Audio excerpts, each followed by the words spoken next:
రేపు పార్లమెంటులో ఎన్టీఆర్ విగ్రహావిష్కరణ. చంద్రబాబు లక్ష్మీ పార్వతికి అందని ఆహ్వానం.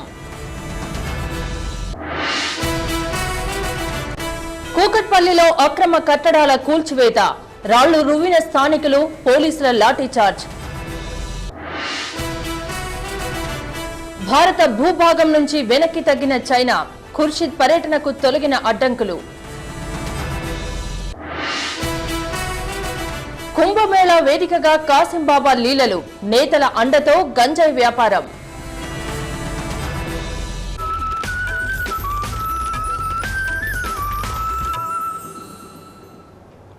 హైదరాబాద్ కూకట్పల్లిలో అక్రమ నిర్మాణాల కూల్చివేత తీవ్ర ఉద్రిక్తతకు దారితీసింది. ఇవాళ ఉదయం 6 గంటల నుంచి కూకట్పల్లి మూసాపేటలో అక్రమ నిర్మాణాల్ని కూల్చివేయడం ప్రారంభించారు జీహెచ్ఎంసీ సిబ్బంది. పోలీసుల సహకారంతో కూల్చివేతలు మొదలుపెట్టిన జీహెచ్ఎంసీ సిబ్బందిని స్థానికులు అడ్డుకున్నారు.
कैसा करेंगे, ऊपर आको गिरा हमें किधर जाना है।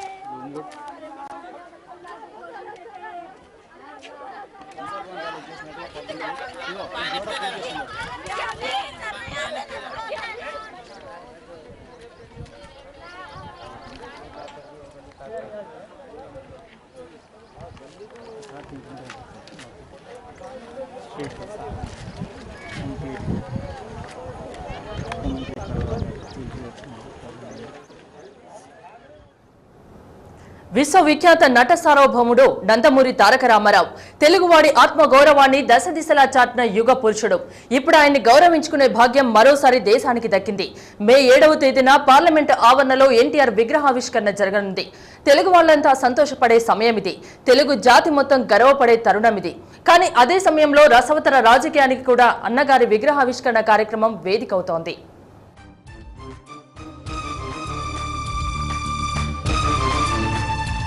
తెలుగు తేజం పుణ్యభూమి నా దేశం నమో నమామి, ధన్యభూమి నా దేశం సదా స్మరామి, నన్ను కన్న నా దేశం నమో నమామి, అన్నపూర్ణ నా దేశం సదా స్మరామి. తెలుగు ఖ్యాతి అదిగదిగో అదిగదిగో ఆకాశం భళ్ళున తెల్లారి వస్తున్నాడదిగో మన తెలుగోడి వాడి వేడి.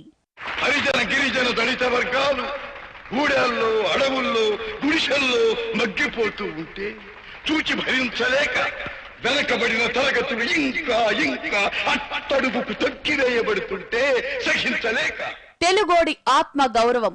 రాజకీయం భ్రష్టమై వ్యాపారాత్మకమై దగాకోరు విధానమై ఆంధ్ర ఆత్మాభిమానం చంపుతూ ఉంటే గుండె బద్దలై మనసు వికలమై ఓరిని పట్టలేక మీకోసం వచ్చాను. ఎలా చెప్పుకున్నా ఎలా పిలుచుకున్నా ఎన్టీఆర్ అంటే తెలుగోడు అన్న పదానికి నిర్వచనం. ఎన్టీఆర్ అంటే తెలుగుతనానికి ల్యాండ్ మార్క్. ఎన్టీఆర్ అంటే తెలుగు సత్తాకు నిలువెత్తు సంతకం. ఎన్టీఓడని అభిమానంతో పిలుచుకున్నా, అన్నగారని గౌరవంతో తలుచుకున్నా, శ్రీకృష్ణుడని భక్తితో మొక్కుకున్నా, తరాలు మారినా చెదరని చెరగని చరిత్ర ఆయనది.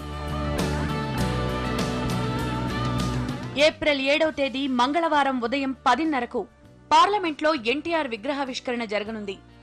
9 అడుగుల ఎన్టీఆర్ నిలువెత్తు విగ్రహాన్ని ఆయన కుమార్తె పురంధేశ్వరి చేయించారు.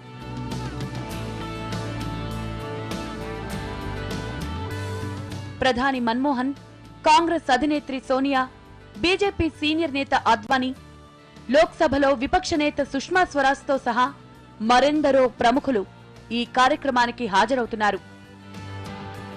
ఎన్టీఆర్ అనగానే టక్కున గుర్తుకొచ్చేది నందమూరి, నారా ఫ్యామిలీస్.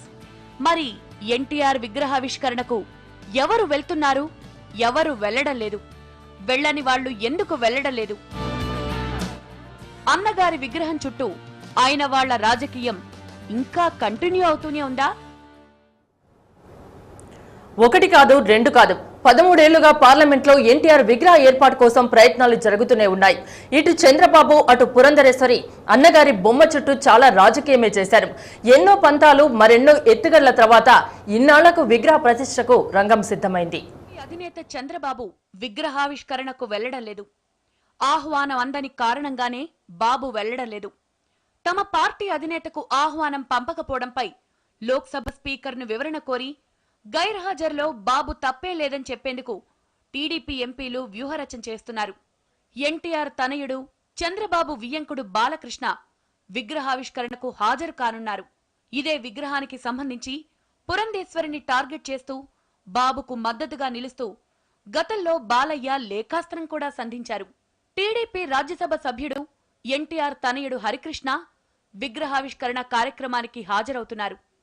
కొంతకాలంగా పార్టీ అధినేత చంద్రబాబు వ్యవహార శైలిపై ఆగ్రహంతో ఉన్న హరికృష్ణ వస్తున్నా మీకోసం ముగింపు సభకు కూడా హాజరు కాలేదు. ఎన్టీఆర్ విగ్రహాన్ని తయారు చేయించిచ్చిన పురంధేశ్వరి విగ్రహావిష్కరణ కార్యక్రమాన్ని దగ్గరుండి పర్యవేక్షించనున్నారు. విగ్రహావిష్కరణ కోసం బాబు వర్సెస్ పురంధేశ్వరి ఎపిసోడ్ ఏళ్ల తరబడి కొనసాగింది. తాతను అనుక్షణం తలుచుకునే జూనియర్ ఎన్టీఆర్ విగ్రహావిష్కరణకు వెళ్తున్నారు. కొడాలి నాని ఎపిసోడ్ తర్వాత టీడీపీకి జూనియర్ ఎన్టీఆర్ కు మధ్య గ్యాప్ బాగా పెరిగింది. తండ్రి హరికృష్ణతో పాటు జూనియర్ ఎన్టీఆర్ కూడా విగ్రహ ప్రతిష్ఠ కార్యక్రమంలో పాల్గొనున్నారు. ఎన్టీఆర్ సతీమణి లక్ష్మీ పార్వతి విగ్రహావిష్కరణ కార్యక్రమానికి వెళ్లడం లేదు. తనకు ఆహ్వానం అందకపోవడంపై ఆమె ఆగ్రహంతో ఉన్నారు. ఈ వ్యవహారాన్ని కోర్టులో తేల్చుకుంటారని లక్ష్మీ పార్వతి చెప్తున్నారు. భార్య అయిన తనను పిలవకుండా ఎలా విగ్రహావిష్కరణ చేస్తారని లక్ష్మీ పార్వతి ప్రశ్నిస్తున్నారు. సరిహద్దుల్లో 20 రోజుల టెన్షన్ కు తెరపడింది. లడఖ్లోని భారత భూభాగం నుంచి చైనా సైన్యం వెనక్కి తగ్గింది. దీంతో విదేశాంగ మంత్రి ఖుర్షిద్ చైనా పర్యటనకు, చైనా ప్రధాని భారత పర్యటనకు అడ్డంకులు తొలగిపోయాయి. చైనా దిగొచ్చింది. లడఖ్లోని భారత భూభాగం నుంచి తన సైన్యాన్ని ఉపసంహరించుకుంది. దీంతో రెండు దేశాల మధ్య 20 రోజులుగా నెలకొన్న ఉద్రిక్తతలకి తెరపడింది. మన్మోహన్ సర్కార్ మెతక వైఖరి వీడి కఠిన వైఖరి అనుసరించడం వల్లనే చైనా దారికొచ్చిందంటున్నారు రక్షణ నిపుణులు. इन सिग्नल्स के तहत चाइनीज ने विड्रॉ किया है, तो इससे पहला एक बहुत बड़ा लेसन भारत के सामने आ रहा है. आपकी सरकार के पास एक स्ट्रांग सिग्नल्स भेजने की हिम्मत होनी चाहिए, जिसके कारण दुनिया के दूसरे देश आपका मजाक नहीं बना के रख दें जो चाइना बना रहा है. చైనా ఆక్రమణపై బీజేపీతో పాటు బయట నుంచి ప్రభుత్వానికి మద్దతిస్తున్న సమాజ్వాదీ పార్టీ కూడా ఆగ్రహం వ్యక్తం చేసింది. ఎస్పీ అధినేత ములాయం సింగ్ యాదవ్ అయితే లోక్సభలోనూ ప్రభుత్వంపై విరుచుకుపడ్డారు. దీంతో మన్మోహన్ సర్కార్ చైనాపై కఠినంగా వ్యవహరించడం ప్రారంభించింది.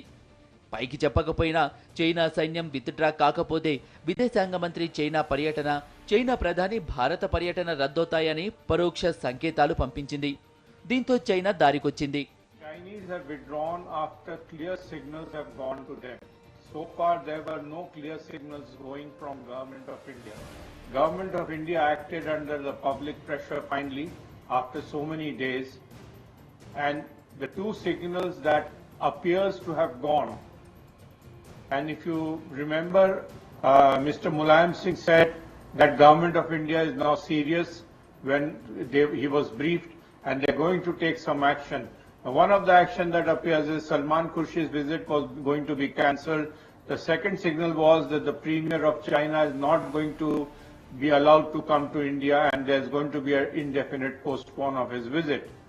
Now, this is what India has to understand, that when you have a firm resolve as a nation, people cannot or countries cannot play games with you. అయితే చైనా సైన్యంతో పాటు భారత సైన్యం కూడా వెనక్కు తగ్గిందన్న వార్తలు ఆందోళన కలిగిస్తున్నాయి. చైనా తాజా చొరబాటును ఒక గుణపాఠంగా తీసుకుని సరిహద్దుల్లో ఇప్పటికైనా యుద్ధ ప్రాతిపదికన మౌలిక సదుపాయాలు అభివృద్ధి చేయాలంటున్నారు రక్షణ నిపుణులు. సైన్యాన్ని కూడా మరింత బలోపేతం చేయాల్సిన అవసరం ఉందంటున్నారు.